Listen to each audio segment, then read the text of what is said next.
Добрый день, уважаемые жители Республики Саха-Якутия. Текущая санитарно-эпидемиологическая ситуация в республике характеризуется 85 случаями нового заболевания новой коронавирусной инфекции, в том числе из 85 случаев 23 заболели дети. Уважаемые жители республики, обращаю внимание, что при острых признаках острых респираторных заболеваний и вообще при признаках острых респираторных заболеваний в обязательном порядке предлагаем вам вызывать поликлиники по месту жительства, которые обязаны взять соответствующие, в том числе тест и на новую коронавирусную инфекцию. В случае отказа медицинских работников взять непосредственно этот тест, необходимо сразу обращаться на горячую линию Министерства здравоохранения Республики.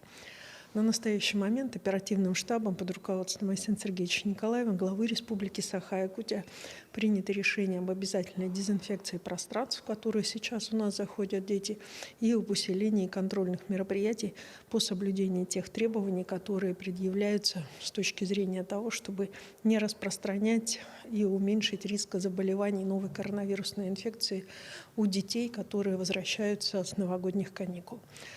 Необходимо обратить внимание, что из 62 заболевших взрослых 60 из них непривитые, это 97%. В стационарах у нас сегодня получают лечение 449 пациентов, в состоянии средней тяжести 393 человека, в тяжелом состоянии 48 человек, из них 47 пациентов непривитые. Наши врачи борются за жизнь в реанимациях 8 крайне тяжелых больных. На настоящий момент необходимо обратить внимание, что в целом остаются на ежедневном контроле такие районы, как Верхоянский, Мигино-Кангаласский, Булунский, Сунтарский и Среднеколымский районы.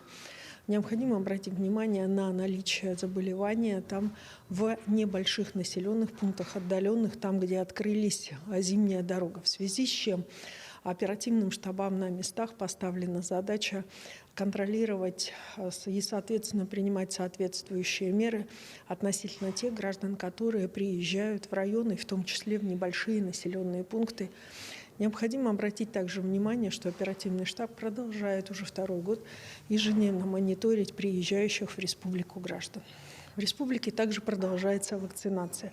Первым компонентом привито 73,7% взрослого населения.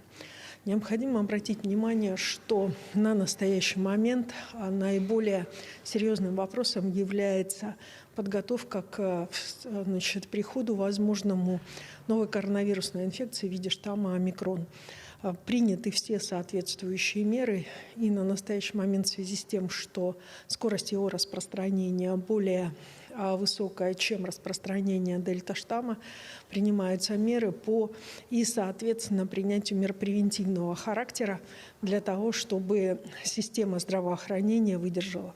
На настоящий момент, как вы знаете, главой республики утвержден план, контроль за которым находится на ежедневно контролируется.